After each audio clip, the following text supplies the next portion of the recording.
আসসালামু আলাইকুম রহমতুল্লাহ। আলহামদুলিল্লাহ ওয়াসসালাতু ওয়াসসালামু আলা রাসূলিল্লাহ ওয়া আলা আলিহি ওয়া সাহবিহি ওয়া ওয়ালা। দেশে অথবা বিদেশে, অফলাইনে অথবা অনলাইনে, যে যেখান থেকে দেখছেন আপনাদের প্রিয় অনুষ্ঠান নেক্সাস টেলিভিশনের নিয়মিত আয়োজন বেকমেস বিস্কিটস নিবেদিত ইসলামী জীবন বিধান, সবাইকে মাহে রমাদানের এই বরকতময় সময়ে স্বাগত জানাচ্ছে। আশা করছি আল্লাহ সুবহানাহু ওয়া তাআলা আপনাদের সবাইকে সুস্থ ও নিরাপদ রেখেছেন। প্রিয় দর্শক, আপনারা জানেন আমরা প্রতিটি পর্বে একজন অতিথিকে আমন্ত্রণ জানাই, তার কাছ থেকে আমরা একটি গুরুত্বপূর্ণ বিষয়ে আলোচনা শুনি। আমরা সেই ধারাবাহিকতায় আজকে আমাদের স্টুডিওতে যিনি এসে উপস্থিত হয়েছেন তিনি হলেন বিশিষ্ট আলেমে দ্বীন, দায়ী এবং লেখক ডক্টর মোহাম্মদ মতিউল ইসলাম। শাইখ মোহাম্মদ মতিউল ইসলাম, সাবেক সহকারী অধ্যাপক, বাংলাদেশ ইসলামী বিশ্ববিদ্যালয়। আসসালামু আলাইকুম রহমতুল্লাহ। ওয়ালাইকুম আসসালাম রহমতুল্লাহ বারাকাতুহু। কেমন আছেন? আলহামদুলিল্লাহ শাইখ, ভালো আছি। আপনি কেমন আছেন? আল্লাহ তাআলা ভালো রেখেছেন, ভালো আছি আলহামদুলিল্লাহ। আপনি আমাদের প্রোগ্রামে এসেছেন, আল্লাহ সুবহানাহু ওয়া তাআলা আপনাকে বারাকা দান করুন। আমিন। প্রিয় দর্শক, আজকের প্রোগ্রামে আমাদের আলোচনার বিষয় হলো সম্পদের অহংকার ধ্বংস ডেকে আনে। আল্লাহ সুবহানাহু ওয়া তাআলা কুরআনুল কারীমের সূরা তাকাসুরে বর্ণনা করছেন, আউযু বিল্লাহি মিনাশ শাইতানির রাজীম, বিসমিল্লাহির রহমানির রহিম, আলহাকুমুত তাকাসুর হাত্তা যুরতুমুল মাকাবির। সম্পদের প্রাচুর্যতা তোমাদেরকে মোহাচ্ছন্ন করে রেখেছে, আর এমন সম্পদের প্রাচুর্য করতে করতে তোমরা কবর পর্যন্ত পৌঁছে যাও। রাসূলুল্লাহ সাল্লাল্লাহু আলাইহি সাল্লাম বলেছেন, কোনো ব্যক্তির যদি একটি স্বর্ণের উপত্যকা থাকতো তাহলে সে চেষ্টা করত যাতে আরেকটি স্বর্ণের উপত্যকা পাওয়া যায়, আর একমাত্র কবরের মাটি তার পেটকে পূর্ণ করতে পারে। আল্লাহ সুবহানাহু ওয়া তাআলা আমাদের সম্পদের প্রাচুর্যতা থেকে বেঁচে থাকার তৌফিক দান করুন। আর সম্পদ এটা তো আল্লাহর একটা নিয়ামত, এই ক্ষেত্রে অহংকার করা থেকে আমাদের বিরত রাখুন। আমরা এ সম্পর্কে আরও বিস্তারিত জানবো ইনশাল্লাহ। প্রিয় দর্শক, আপনারাও আমাদের সাথে সংযুক্ত হতে পারেন আমাদের স্ক্রিনে প্রদর্শিত নাম্বারটিতে ফোনের মাধ্যমে। আপনাদের জীবন ঘনিষ্ঠ সকল প্রশ্নের উত্তর দেওয়ার জন্য আজকে আমাদের সাথে শাইখ আছেন। পাশাপাশি সংযুক্ত হতে পারেন নেক্সাস টেলিভিশন ইসলামিক এর ফেসবুক পেজে এবং ইউটিউব চ্যানেলে। আসসালামু আলাইকুম শাইখ। আজকে আমরা যে বিষয়টা নিয়ে আলোচনা করব সম্পদের অহংকার। তো সম্পদ, মাল, ধন, সম্পদ, সন্তান, সন্ততি, এটা তো আল্লাহ সুবহানাহু ওয়া তাআলার নিয়ামত। ইসলাম সে সম্পদটাকে কীভাবে মূল্যায়ন করে? বিসমিল্লাহির রহমানির রহিম, আলহামদুলিল্লাহ, ওয়াসসালাতু ওয়াসসালামু আলা রাসূলিল্লাহ ওয়া বাদ। চমৎকার কথা বলেছেন। সম্পদ সম্পর্কে বলতে গিয়ে আলহামদুলিল্লাহ আমি কেন যেন মাথায় এসেছিল ইসলামের দৃষ্টিতে সম্পদ, সম্পদ ইসলামের দৃষ্টিকোণ, এভাবে একটা বই লিখেছি আমি। তো ইসলাম মানবতার দিন, ইসলাম মানবতার কল্যাণের কথা বলে, আর ইসলাম সম্পদ উপার্জনের কথা বলে, সম্পদ উপার্জনের জন্য উৎসাহ দেয়।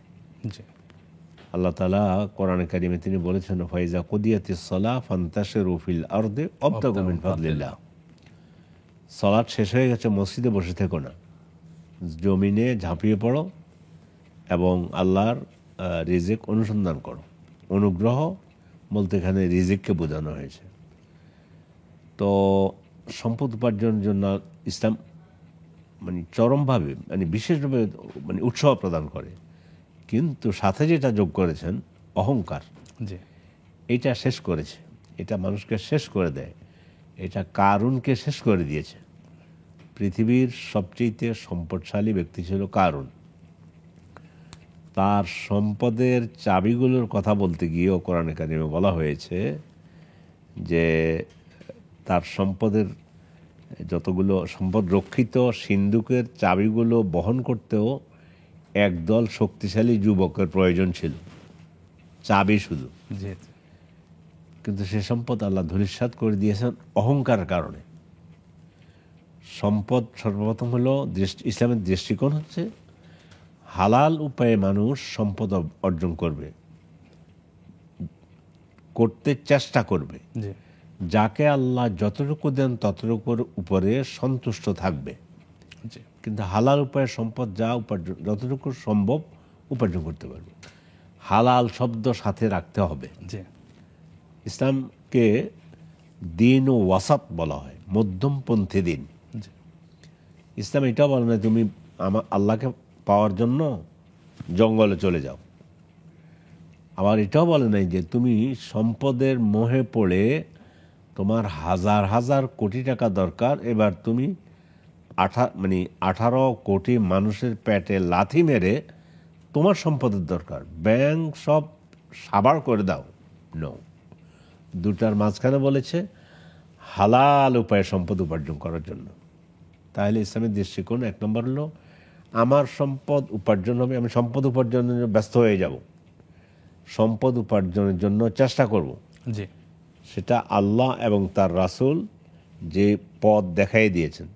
যেমন আল্লাহ বলছেন আহাল্লাহুল বাইয়া ওয়া হারামার রিবা, তোমরা আল্লাহ সুদকে হারাম করেছে, ব্যবসাকে হালাল করেছেন, ব্যবসা জি, তো হালাল করেছেন। এখন এই সম্পদ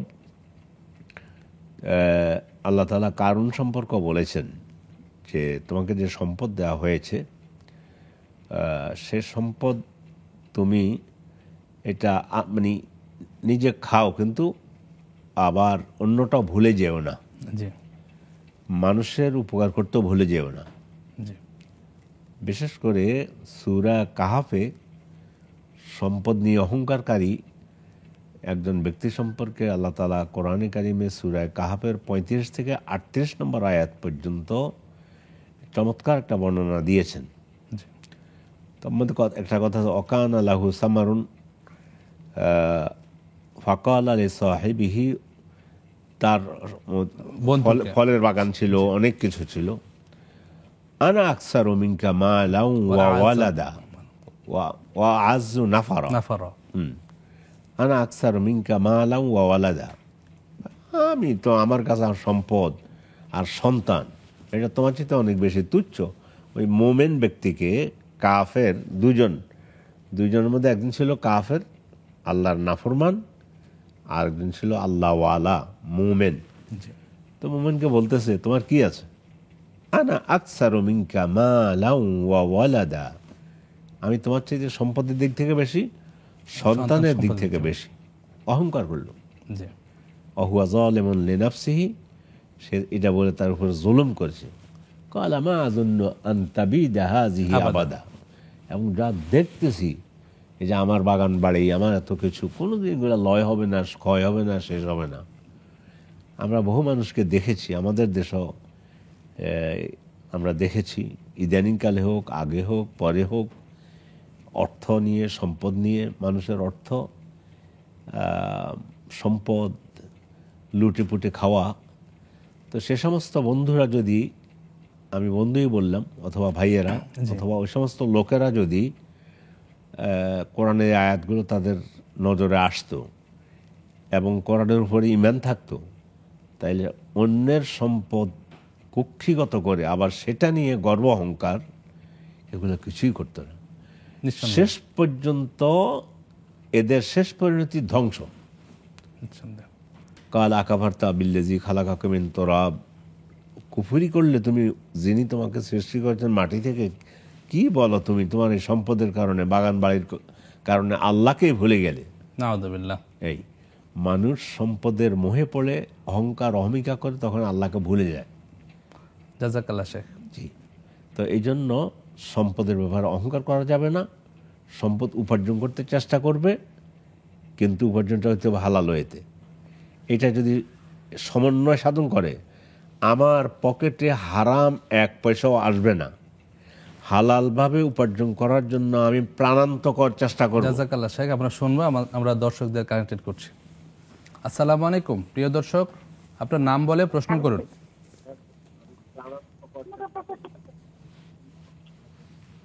হ্যালো, আসসালামু আলাইকুম। ওয়ালাইকুম আসসালাম ওয়া রাহমাতুল্লাহ, কেমন আছেন? আলহামদুলিল্লাহ। জি, হ্যালো, জি, আপনার প্রশ্নটি করুন। আলহামদুলিল্লাহ।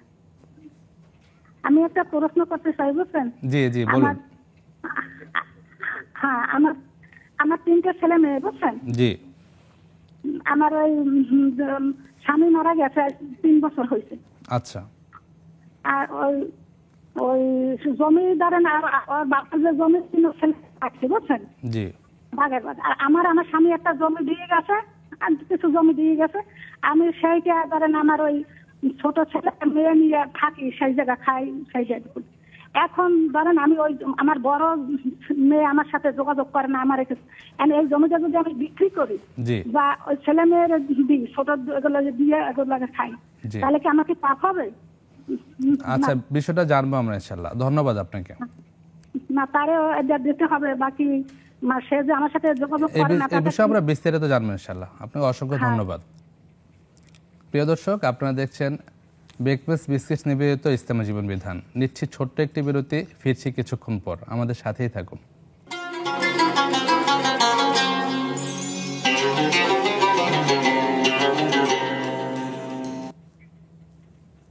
আসসালামু আলাইকুম প্রিয় দর্শক, বিরতির পর আবারও স্বাগত জানাচ্ছি আপনাদের। আপনারা দেখছেন বেকমেস বিস্কিট নিবেদিত নিয়মিত আয়োজন ইসলামী জীবন বিধান। আসসালামু আলাইকুম শেখ।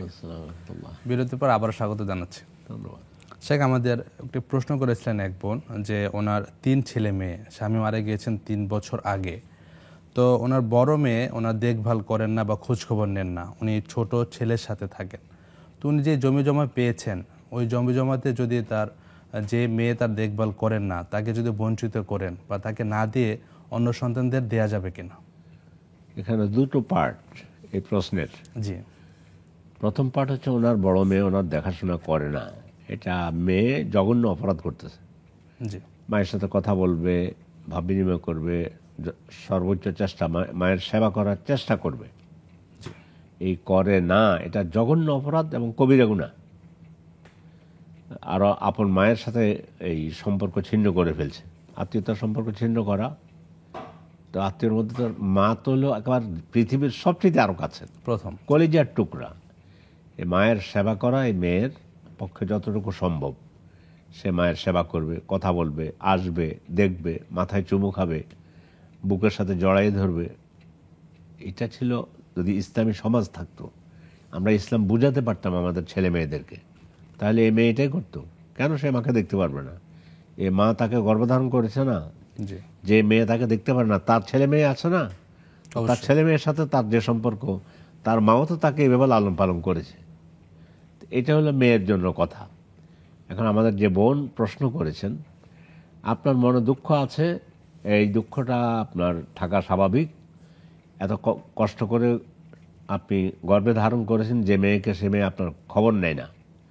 কিন্তু আমি ওই প্রশ্নের মধ্যে এটাও জানাবো যে আমার স্বামী আমাকে জমি দিয়ে গিয়েছে, এটাও স্বামী ভুল করেছে। সম্পদ আপনার হাতে থাকবে। যখন ডাক্তার বলবে যে ওনার নিঃশ্বাস নেই, উনি মৃত, তখন সম্পদের ওয়েতে নদীর গতির মতো অটোমেটিক যার কাছে চলে যাবে। ফলে এখন আপনি যে ছেলের কাছে আছেন, এমনি প্রয়োজন আপনি ছেলেকে যদি দুনিয়াবি জাগতিক দৃষ্টিকোণ থেকে ছেলে একটু নিডি, তাকে যদি আপনার 5 লাখ টাকা থাকে, যে বাবা তুই 1 লাখ টাকা দিলাম, তুই এটা খরচ কর, এইভাবে দিলে দেয়া যেতে পারে। কিন্তু সম্পদের উত্তরাধিকার থেকে মাহরুম করা, এখন যেভাবে হোক আপনি সম্পদের মালিক হয়েছেন, মালিক হওয়ার পরে এখন আপনার উচিত হবে আপনি আপনার জাগতিক খরচ, ঔষধের খরচ, চলার খরচ, আপনার প্রয়োজন যা আছে, এই জন্য যদি সব সম্পদ আপনি শেষ হয়ে যায়, কোনো অসুবিধা নেই। এটা আপনাকে ইসলাম অনুমতি দিয়েছে, আপনার সব সম্পদ আপনি হালাল ওয়েতে ব্যয় করবেন।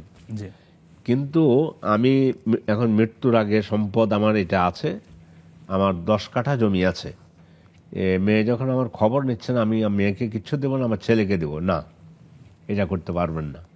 সম্পদ আপনি ছেলেকেও দিতে পারবেন না, মেয়েকেও দিবেন না। আপনার সম্পদ আপনার কাছে থাকবে, আপনার প্রয়োজন মতো আপনি খরচ করতে থাকেন। আপনি অসুস্থ হয়েছেন, দুনিয়া থেকে যেদিন চলে যাবেন, সেদিন যেটুকু আছে সেটা সম্পদের গতিতে ছেলের কাছে যেটুকু যাওয়ার ওটুকু চলে যাবে, মেয়ের কাছে যেটুকু যাওয়ার সেটুকু চলে যাবে। মেয়ে যে আপনার খবর নিচ্ছে না, এর জন্য কিয়ামতের দিন তার কাছে জবাব দিতে হবে আল্লাহর কাছে। কিন্তু ওই আল্লাহর যে বন্টনটা, সেই বন্টনটার উপর আমরা হাত দেব না। অনেকে আছে দেখা যায় যে সম্পদ কী করে, ঠিক আছে, একবার চুল ছেঁড়া বিশ্লেষণ করে ছেলের ইসলামী দৃষ্টিকোণ থেকে ছেলে পাবে 1 লাখ, মেয়ে পাবে 50,000, এইভাবেই আমি দিয়ে যাব। এইটা না, আপনি সম্পদের উপর, এটা আপনার সম্পদ কোথায় যাবে সেটা হবে আপনার মৃত্যুর পরে সম্পদ চলে যাবে। কারণ হলো আপনার আগে যদি আপনার ছেলে মারা যায়, আপনার আগে যদি তা তো আপনার আমরা মেয়ে কেউ মারা জানি যায়, না। আপনার আগে যদি আরো কোনো কিছু হয়, এই জন্য আপনার সম্পদ আপনার কাছে থাকলো, থাকার পরে আপনার প্রয়োজন মতো, আবারও বলছি, রিপিট করতেছি, এই জন্য আপনি প্রয়োজন মতো দুনিয়াতে খরচ করেন। আপনার ভালো কিছু লাগতেছে, আপনি এটা খরচ করেন, কিনেন, কাটেন, কেনাকাটা করেন। অসুস্থ হয়েছেন, সুস্থতার জন্য চিকিৎসা আপনি নেন। চিকিৎসা গ্রহণ করেন। বেশি টাকা দরকার হলে আপনার জমি সম্পদ বিক্রি করেন, সব জায়েজ আপনার জন্য। কিন্তু উত্তরাধিকারে হাত দেবেন না।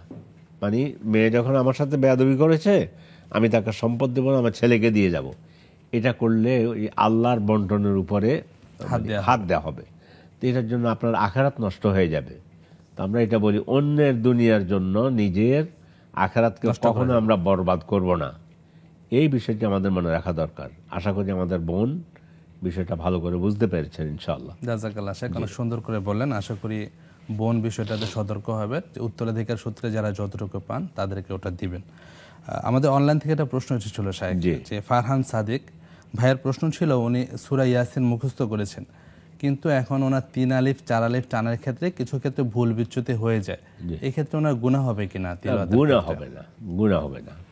চেষ্টা করেন সুন্দর করে পড়ার জন্য। আল্লাহ তাআলা বলছেন, ওয়ারাত্তিলিল কোরআনা তারতিলা, কোরআনকে সুন্দর করে পড়ার জন্য স্বয়ং নবীকে বলেছেন। এই জন্য যতটুকু সম্ভব চেষ্টা করুন। কিছু কিছু জায়গা আছে ওই যেটাকে মধ্যে আসলে বলা হয়, সেটা বাদ পড়লে কিন্তু আয়াতের মধ্যে অর্থের পার্থক্য হয়ে যাবে, পরিবর্তন সম্ভাবনা। 2 আয়াত 3 আয়াত 4 আয়াত 5 আয়াত মানে বা লম্বা করার মধ্যে 2 আলিফ, আমরা আমাদের সমাজে এটা বলি 2 আলিফ 4 আলিফ এভাবে বলি, সেটা হলে আপনার গুনাহ হবে না। জাযাকাল্লাহ শেখ। একজন দর্শক আছেন, প্রশ্ন নিচ্ছে। আসসালামু আলাইকুম, প্রিয় দর্শক, প্রশ্নটি করুন।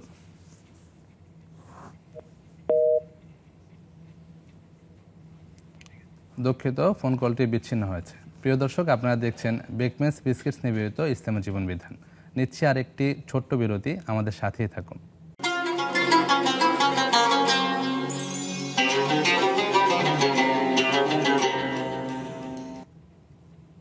আসসালামু আলাইকুম, প্রিয় দর্শক, বিরতির পর আবারও স্বাগত জানাচ্ছি বেকমেন্স বিস্কিটস নিবেদিত ইসলামী জীবন বিধানে। আসসালামু আলাইকুম শেখ, স্বাগত আরেকবার। জি, আমাদের অনলাইনে নুরুল ইসলাম ভাই প্রশ্ন করেছেন যে যারা জাকাত গ্রহণ করে বা জাকাত খায় তাদেরকে সাদাকাতুল ফিতর দিতে হবে? দেয়াটাই উত্তম, এবং হাদিস এটাই প্রমাণ করে। কারণ হলো হাদিসের মধ্যে এসেছে, আব্দুল্লাহ ইবনে আব্বাস থেকে বর্ণিত, রাসূলুল্লাহ সাল্লাল্লাহু আলাইহি ওয়াসাল্লাম তিনি বলেছেন, আব্দুল্লাহ ইবনে ওমর থেকেও হাদিস বর্ণিত সাদাকাতুল ফিতর সম্পর্কে, যে ফারাদা রাসূলুল্লাহ সাল্লাল্লাহু আলাইহি ওয়াসাল্লাম সাদাকাতুল ফিতর আলা কুল্লি মুসলিম, আলা সগীরি ওয়াল কাবীর, ছোট বড়, ওয়াল যাকারি ওয়াল উনসা। তো এখন এখানে এসে ইসলামী স্কলার যারা আছেন তাদেরকেও বলেছেন যে ফকির এবং মিসকিন এরা যখন খাবেই তাদের আর দেয়া লাগবে না। কিন্তু ওনারা বলছে যে না, প্রায় অধিকাংশ ইসলামিক স্কলার বলছেন দিতে হবে। কেন দিতে হবে? সেও রোজা রেখেছে, জি, এবং সাদাকাতুল ফিতরের যে জন্য আল্লাহ মানে রাসূল ফরজ করেছেন, সাদাকাতুল ফিতর ওয়াজিব। তন্মধ্যে একটা হচ্ছে তোহরাতুন লিস-সাইম ওয়া তু'মাতুন লিল মাসাকিন, মিসকিনের খাবার। তো আচ্ছা, উনি মিসকিন, উনি তো সিয়াম রেখেছেন, এই জন্য ওনার সিয়ামের জন্য সেটা যেন সেই সিয়ামের কোনো গলতি হয়ে গেলে, কোনো কমতি হয়ে গেলে সেটা আল্লাহ মোচন করে দেবেন। তো উনি দেবেন কোত্থেকে? ওনার কাছে অনেক যাবে সাদাকাতুল ফিতর ঈদের মানে যখন আদায় করতে হয়, সে অনেক থেকে উনি ওনাটা আদায় করে দেবেন। এটা একটা ইবাদত। মিসকিন বলে ইবাদত করবো না, এটা তো না, উনিও ইবাদত করবেন। সেই হিসাবে আহলে ইলম বলেছেন, যেমন এখন প্রশ্ন করেছে আমাদের ভাই হোক অথবা বোন হোক, যে দিলাম জাকাত, এখন উনি জাকাত থেকে উনি সিয়াম পালন করেছেন, একজন মুসলিম, যদিও উনি আর্থিক অবস্থা খারাপ, কিন্তু ইবাদত হিসাবে তিনি ওই তার সাদাকাতুল ফিতরটা আদায় করে দিবেন। এটা হলো অধিকাংশ ইসলামিক স্কলারদের মত। জাযাকাল্লাহ। পাশাপাশি শাইখ হাদিসে আল আবদ এই শব্দটা এসেছে, যে দাস বা গোলাম তাকেও দেয়া লাগবে। আরেকটা প্রশ্ন ছিল শাইখ অনলাইনে, মাহফুজা মুস্তফা আমাদের বোন প্রশ্ন করেছেন যে রমাদান মাসে মক্কাতে দেখা যায় ঈশা সালাতের পর 10 রাকাত তারা রাতে তারাবি পড়ে, পরবর্তীতে আবার শেষ দশকে বিশেষ করে রাতে আবার সালাত পড়া হয় 12 রাকাত, 8 বা 10 রাকাত। এই ক্ষেত্রে উনি জানতে চেয়েছেন যে পুরোটাকে তারাবি হিসেবে গণ্য হবে নাকি নামাজ যে দুই রকম পড়া হচ্ছে কোনটা কি হিসেবে ধরা হবে? শব্দ হলো কিয়ামুল লাইল। জি, কিয়ামুল লাইল দুইটাকে শামিল করে, সালাতুত তারাবিকে শামিল করে, তাহাজ্জুদ নামাজকে শামিল করে। জি, মানে তাহাজ্জুদকেও বোঝায় এবং তারাবিকেও বোঝায়। তো সৌদি আরবে যেটা করা হয় সেটা শেষ দশকের কথা বলেছেন। জি, একসময় ওনারা 20 রাকাত আদায় করতেন সালাতুত তারাবি। জি, 20 রাকাত আদায়ও জায়েজ আছে বিধায়, জি, কিন্তু রাসূলের মানে আমল ছিল 8 রাকাত সালাত তারাবি এবং 3 রাকাত সালাতুল বিতর। পবিত্র। সেটা আদায়ের পদ্ধতির দিকে আমি যাচ্ছি না। আর আব্দুল্লাহ ইবনে আব্বাস থেকে এসেছে 13 রাকাত। জি, আর হানাফি মাযহাবের আহলে ইলম ওনারা বলেছেন বা উলামায়ে কেরাম বলেছেন বা বর্তমান দুনিয়াতে দুটো পদ্ধতিতে সালাত তারাবি আদায় হয়ে থাকে, 8 রাকাত সালাত তারাবি, 3 রাকাত বিতর।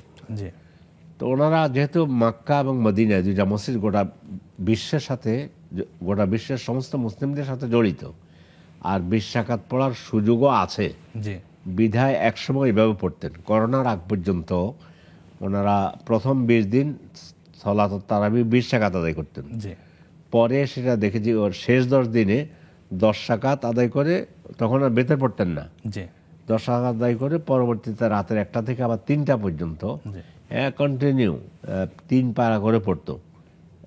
প্রথম ইয়েতে এক পারা, সরি, 1 খতম দেওয়া হতো কোরআন। জি, আর পরের শেষ 10 দিনে ওই শেষ 10 রাকাতে রাতের 1টা থেকে 3টা পর্যন্ত 3 পারা করে পড়তো। 3 পারা 3 10 30 পারা পড়া হতো। জি, জি, এখন আবার যেটা করেন ওনারা করোনার পর থেকে আবার ওই আগের স্টাইলে চলে আসছেন।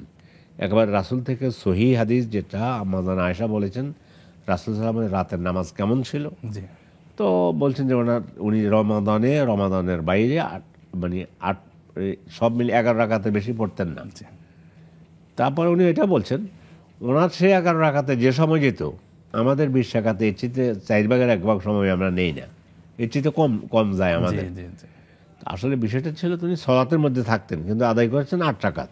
জি, তো আম্মা জান আয়েশা বলছেন লা তাসআল আন হুসনিহিন্না ওয়া তুলিহিন্না, তুমি এটা জিজ্ঞাসা করো না এটা কত সুন্দর ছিল আর কত লম্বা করে পড়তেন। আল্লাহু তো আকবার। এটাই আমাদের হওয়া উচিত। তার মানে আমি সলাতের মধ্যে আছি। এখন সব কিছু মিলে ওই এখন যদি 20 রাকাত আগে পড়ে, 10 রাকাত আগে পড়ে, অথবা এখন যদি আগে 10 রাকাত পড়ে, পরে 10 রাকাত পড়ে, এই 10 রাকাতের সাথে যদি সলাতুল বিতর আদায় করে দেয় তাহলে পরে যে 10 রাকাত পড়বে সেটা সলাতুত তাহাজ্জুদে চলে যাবে। জি, আর যদি 10 রাকাত পড়ে, শেষ 10 দিনের কথা বলছি, এটা জি, শেষ 10 দিন, এর আগে যেটা পড়ে ওই একাত্রে নামাজ শেষ করে দেয়, চলে যায় সবাই। তো এখন যদি শেষ 10 দিনে শেষে যে 10 রাকাত পড়ে সে তারাবিও ধরা যেতে পারে। এক কথা কিয়ামুল লাইলটা আর কি দুইটাকে শামিল করে, ফলে সেটা তারাবি ধরা যেতে পারে শেষে যে 10 রাকাত, জি, শেষ 10 দিন। আর যদি তাহাজ্জুদ ধরা হয় তাহাজ্জুদের পরে, কারণ রাসূল বলছে সলাতুল লাইলি মাসনা মাসনা, জি, ফাইজা খাশিয়া আহাদুকুমা সুবহা ফায়ুতিরুহা বিরাকা। রাকা। এই হাদিস দিয়ে ধরেছে যে 20 যদি পড়ে জায়েজ, জি, 24 পড়লো জায়েজ, 32 পড়লো জায়েজ, 46 পর্যন্ত পড়ার উদাহরণও আছে।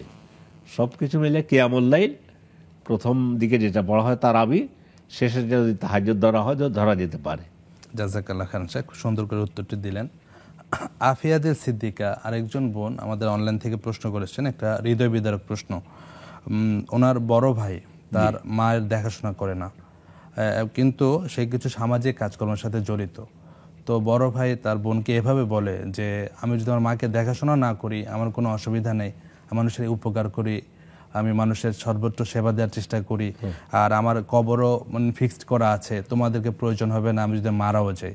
তো বোনের আকতি হলো যে আমরা সেই বড় ভাইকে কিভাবে নসিহত করতে পারি বা ওনার ব্যাপারে করণীয় কি? এর চেয়ে বড় জালেম পৃথিবীতে আর কেউ হইতে পারে না। যে বলতেছে আমার মায়ের লাগবে না, অন্যের লাগবে। মানে যে মায়ের পায়ের নিচে তার জান্নাত, মাকে সন্তুষ্ট করে মারা গেল না জাহান্নামী। আর সে বলছে আর কোন মানুষ আছে যে এত দাম্ভিকতার সাথে কথা বলতে পারে যে আখিরাতের জন্য তোমাদের দরকার নেই, আমি পার হয়ে পেয়ে যাব। এটাই প্রমাণ করে এই ব্যক্তির মধ্যে এর পিছনে শয়তান কাজ করতেছে এবং অত্যন্ত জঘন্য পাপী লোক। কোনো পাপী লোক ছাড়া এই ধরনের কথা বলতে পারে না। মুহাম্মদ সাল্লাল্লাহু আলাইহি সাল্লাম তিনি বলতেছেন, ইয়া ফাতিমা আনকিজি নাফসাকি মিনান নার ফাইন্নী লা উগনি আনকি মিনাল্লাহি শাইআ। ফাতিমা, জাহান্নাম থেকে বাঁচাও, আমি তোমার কোনো উপকার করতে পারবো না। আবার বলতেছে অন্য হাদিস, সহিহ হাদিস, লা ইউদখিলু আহাদুকুম আমালুহু আল জান্নাহ, তোমাদের মধ্যে কোনো ব্যক্তিকে তার আমল তাকে জান্নাতে প্রবেশ করাবে না। তো সাহাবারা বলেন আপনার? কয়লা ইল্লা, আমিও, আমাকে আমার আমল জান্নাতে প্রবেশ করাবে না। সাহাবায়ে কেরাম বলেন তো আপনি? বলেন আমিও। ইল্লা আইয়া তাগাম্মাদানি আল্লাহু বিরহমাতি, তবে আল্লাহ যদি তার রহমত দিয়ে আমাকে ঢেকে দেন। কারণ হলো কি, আমরা আল্লাহর যে নিয়ামত ভোগ করতেছি, এই নিয়ামত এত বড় নিয়ামত, এত বেশি নিয়ামত, এই সেকেন্ডে যা ভোগ করতেছি, এই যে এখন আপনি অক্সিজেন নিচ্ছেন, আমি অক্সিজেন নিচ্ছি, এটা তো আমরা বলতে পারবো না। আপনি তো একজন ডাক্তার মানুষ, তো অক্সিজেন নেই, আমি আর নেই, এই যে বেঁচে আছি, বসে আছি, কথা বলতেছি, আল্লাহর অবারিত রহমতের কারণে।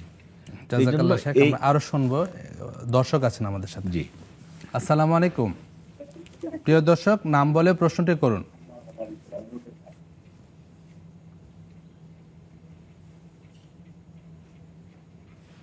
দর্শক শুনতে পাচ্ছেন? জি, প্রশ্নটি করুন। জি, প্রশ্নটি করুন। প্রশ্ন, আসসালামু আলাইকুম। ওয়ালাইকুম আসসালাম রাহমাতুল্লাহ, আপনাকে শুনতে পাচ্ছি। হুজুর, এই যে আমার প্রশ্ন হলো, এই যে 51ভুক্ত ফ্যামিলি যদি ছেলে চাকরি করে, 51ভুক্ত ফ্যামিলি আর কি, যদি ছেলে চাকরি করে, কি ছেলে কি তার চিত্রটা কি ছেলে দিতে হইব নাকি মায়ের দিলে হইব? আচ্ছা, বিষয়টি জানবো আমরা ইনশাআল্লাহ। মানে 51ভুক্ত ফ্যামিলি আছে, জমিতে বাসা বাড়ি আছে। আর একটা প্রশ্ন হলো হুজুর, যদি খালি জমি থাকে, জমি যদি কোনো ফসল উৎপাদন না হয়, কি জমির কি কোনো মানে জাকাত আছে? আচ্ছা, বিষয়গুলো জানবো ইনশাআল্লাহ। হুজুর, ওই যে আমরা যে ফজরের নামাজ পড়ি, জি, ফজরের নামাজ যদি আযান করে যায়, তো কি তাইতুল নামাজটা কি পড়া যাইব? আচ্ছা, সবগুলো বিষয় জানবো ইনশাআল্লাহ। আপনাকে অসংখ্য ধন্যবাদ। ওয়ালাইকুম আসসালাম। আরেকজন দর্শক আছেন। আসসালামু আলাইকুম। দুঃখিত, সংযোগটি বিচ্ছিন্ন হয়েছে। প্রিয় দর্শক, আপনারা দেখছিলেন বেকমেন্স বিস্কিটস নিবেদিত ইসলামী জীবন বিধান। ফিরছি কিছুক্ষণ পর, আমাদের সাথেই থাকুন।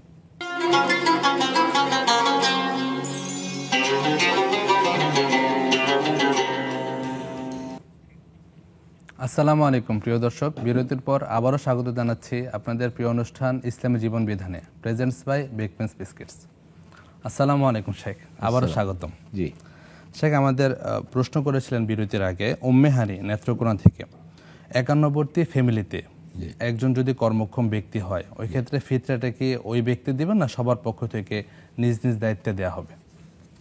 একজনে দিয়ে দিলেও আদায় হয়ে যাবে। পরিবার যে কোনো একজনে যদি সবার পক্ষ থেকে আদায় করে দেয়, আদায় হয়ে যাবে। কিন্তু যদি একজন বলে যে না আমি আমারটা আদায় করবো, তাহলে প্রত্যেকেরটা আদায় করবে। কিন্তু 51ভুক্ত পরিবার একজন বললো যে আমি আদায় করে দেবো, আলহামদুলিল্লাহ, কোনো অসুবিধা নেই। মোদ্দা কথা হলো ফেতরা আদায় হয়ে যেতে হবে। এবং ছোট বাচ্চা আছে, সেটা তার ফেতরা দিতে মানে দেবে সেটা জানেও না, তার পক্ষ থেকে ফেতরা আদায় করে দেবে পিতামাতা, অভিভাবক।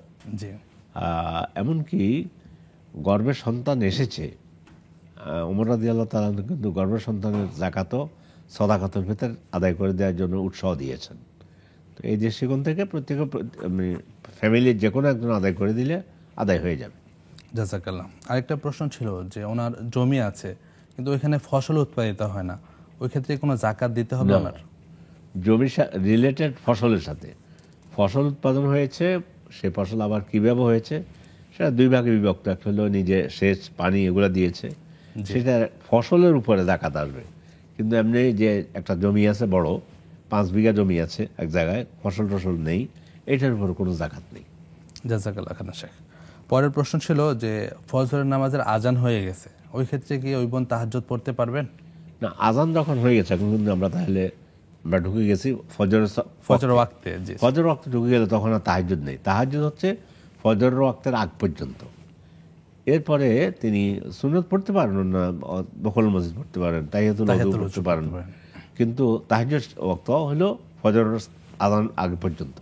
জাযাকাল্লাহ খাইরান শেখ। অনলাইন থেকে একজন প্রশ্ন করেছেন, সায়াদা মিম, তিনি জানতে চেয়েছেন যে যদি কাউকে খাওয়ানো হয় তাহলে ওই ক্ষেত্রে সওয়াব হবে কিনা যদি ওই ব্যক্তির খাওয়ার সামর্থ্য থাকে। বিশেষ করে অফিস আদালতে যেটা দেখা যায় যে একজনের পক্ষ থেকে অন্যদেরকে খাওয়ানো হয় কিন্তু তাদের অভাব নেই।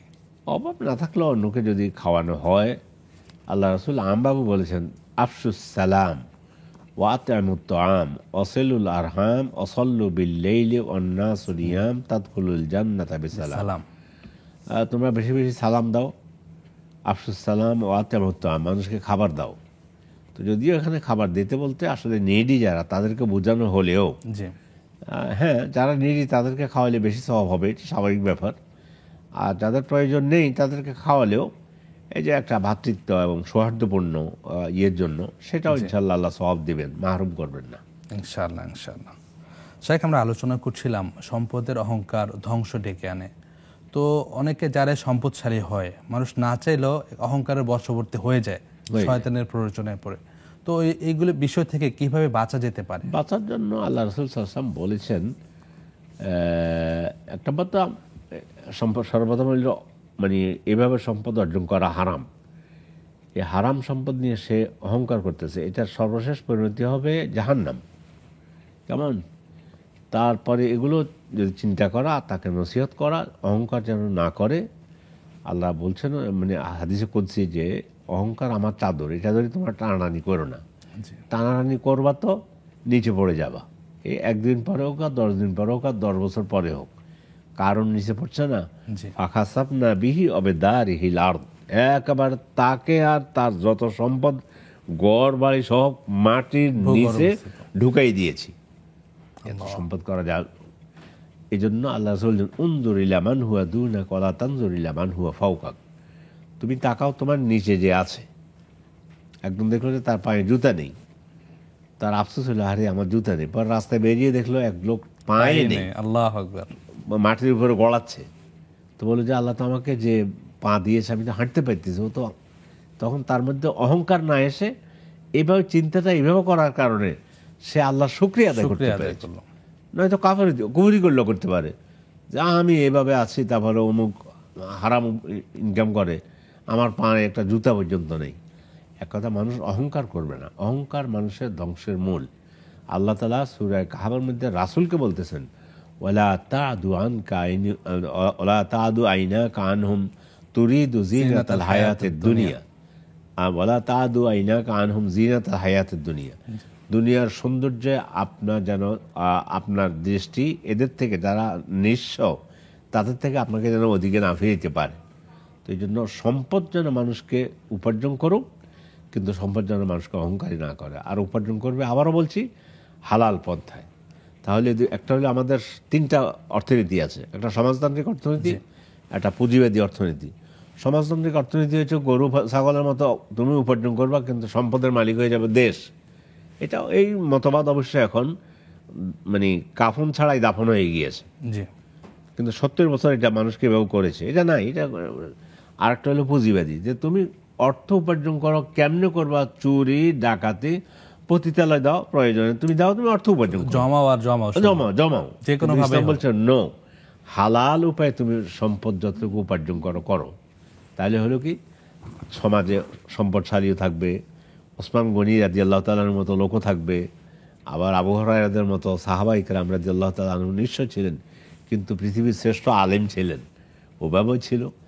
এক কথায়, যদি ইসলামকে ফলো করে মানুষ চলে, এটা যে ব্যক্তি যদি ইসলামের এই বিষয়টা, অর্থ উপার্জনের বিষয়টাকে সামনে রেখে ব্যক্তি নিজের মধ্যে আমল করে, সে সুন্দর হয়ে যাবে। হারাম ইনকাম তার মধ্যে হবে না। তার পরিবার যদি আমল করে, পরিবার সুন্দর হয়ে যাবে, একটা আলোকিত পরিবার হয়ে যাবে। ওর সমাজে যদি এটা থাকে, যে আমাদের এই সমাজে কেউ হালাল ইনকাম করা মানুষ হারাম ইনকাম করে না, অর্থের দাম্ভিকতা দেখায় না, ওই সমাজ সুন্দর হয়ে যাবে, অনুরূপ ওই দেশ সুন্দর হয়ে যাবে। এখন তো আমাদের দেশে সৌন্দর্য নেই, আমাদের ব্যাংক খালি হয়ে গিয়েছে, 1000 কোটি টাকা পাচার হয়ে গিয়েছে। তো এই যে সব কিছু হলো, এগুলো হওয়ার কারণ হলো ওই সম্পদ, সামান্য লোভ। এই লোভের কারণে মানুষ মানে নিচে পড়ে যায়, মানুষ বলতেও পারবে না। এবং এখন হয়তো বলতে পারতেছে, আহারে আমি তো এত হাজার হাজার কোটি টাকা ছিল আমার, কিন্তু থাকা সত্ত্বেও আজ আমি ইরানের রাজা শাহ পাহলবির কথা বলি। রাজা শাহ পাহলবি শেষ পর্যন্ত নিজের দেশ থেকে নিতে শুনেছি গল্প, একটু মাটি নিয়ে গিয়েছিল যে আমার দেশে তো আমার মাটি হবে না। শেষ পর্যন্ত মিশরে মারা গিয়েছে, নিজের দেশে মাটিটুকু পায় নেই। সম্পদ কিন্তু অভাব ছিল না, গোটা দেশের সব সম্পদ তার মনে করত। লাভ হয়েছে কি? কোনো লাভ হয়নি। কিন্তু তারই দেশে একজন কৃষক, সে কৃষিকাজ করে খেত, সুন্দর মতো খেত, তার মুখে হাসিও ছিল। এটা একটা উদাহরণ হিসাবে বললাম। সেটা আমাদের দেশে ঘটেছে, আগেও ঘটেছে, ইতিমধ্যে ঘটেছে, সামনেও আল্লাহ জানে। আল্লাহ আমাদেরকে হেফাজত করুন। আজকের আলোচনা থেকে যদি শিক্ষা গ্রহণ করে, আজকের আলোচনা, নেক্সাসের এই আলোচনা একটি জাতিকে সুন্দর করে দিতে পারে, একটি সমাজকে সুন্দর করে দিতে পারে, পরিবারকে সুন্দর করে দিতে পারে। আল্লাহ আমাদেরকে অর্থের পেছনে পড়ে দাম্ভিকতা করব না, অর্থ হারাম পথে উপার্জন করব না, আল্লাহর কাছে তৌফিক কামনা করি।